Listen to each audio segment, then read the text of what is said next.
Hi there, this is Matt again, and this is a video just to let you know a little bit about me if you were curious. Sometimes I think it's helpful for some folks to know a little bit about their therapist, and to let you know a little bit about me is I've actually I'll start professionally. I was in the I have been in the counseling and therapy field now for going on 2 decades, but I have been working with children and adolescents and their families for a solid 20 years. Um, I started my helping career off when I was a minister for a little while, and I just found my way into being into counseling and then later therapy. The first solid decade of my career, I worked as an in-home counselor, meaning I went to people's homes and I took at-risk kids into the communities. I worked with some really intense sort of situations for many years, helping to prevent children and adolescents from being removed from the home. So I also worked within the schools with the same kind of population, of folks who kids were in danger of being removed from home, being removed from school. So I did that for a good long while until I made the decision to make my stay in the psychology field a permanent one, and then went ahead and got my graduate degree to become uh, toward becoming a licensed therapist. So I've been in outpatient therapy now for going on 9 years, solid, in addition to supervising counselors in the in-home field. Um, so I have a lot of training in crisis intervention and management and all of that. A lot of training with cognitive behavioral therapy. But then I really took a journey into learning and getting trained in mindfulness-based stress reduction for teens.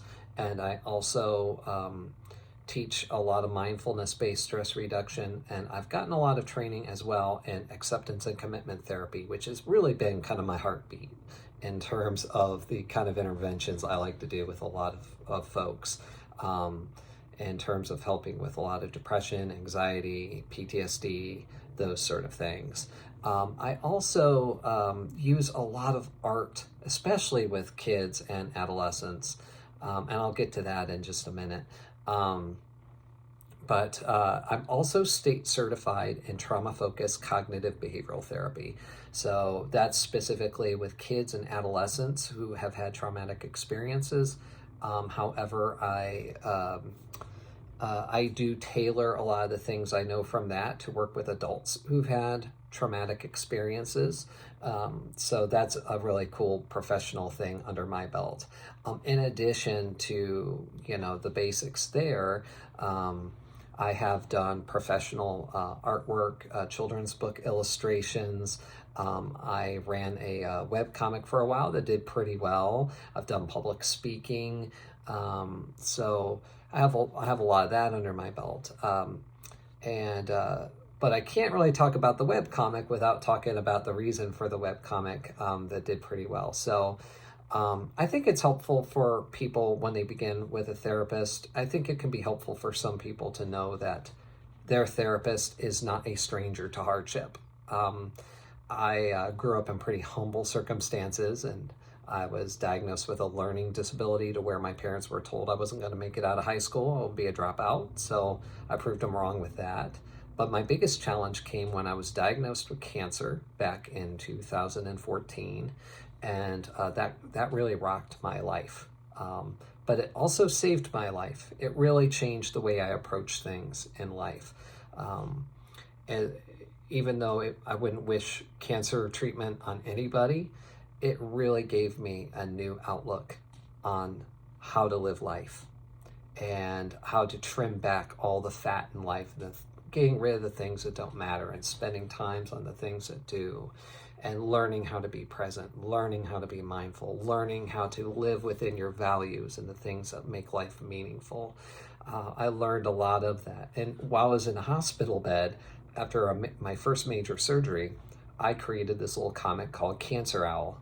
And so you can go on cancerowl.com if you wanted to look over my own personal therapy I did for myself by doing that comic. And it connected me to hundreds and later thousands of people in the cancer community.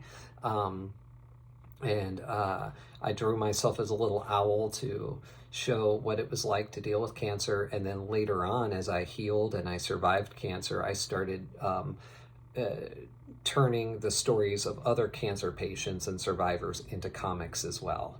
And it landed me to speak at places like the University of Virginia. I spoke at Stanford. Right before the pandemic hit, I also was a keynote speaker at the Dana-Farber Cancer Institute at Harvard. So that was exciting as well. So it's been a neat journey. So those are just a few of the things. I mean, I could share other stuff, but I think it's just helpful for you to know a little bit about your therapist, both professionally and a little bit like, hey, I'm human too. And I don't have life all completely figured out. The way I like to see therapy is that you are climbing a mountain, but so am I. Now I have the skill set to look at you on your mountain and see when the avalanche is getting ready to hit, and I can see when you might be taking wrong turns. I mean, that's what I'm trained in. But I'm not at the top of my mountain lounging out like I've got it all figured out. You know, almost all the skills I teach and work with people on in therapy, pretty much all the ones I do myself, I also practice them. And they've helped my own life out tremendously. So hopefully this video is helpful for you in terms of learning a little bit more about me. And, again, I really look forward to getting to know you and getting to know your story and your journey and what's brought you, to being who you are. So I'm going to go ahead and say bye now, but we will continue this conversation when I meet you officially. Take care.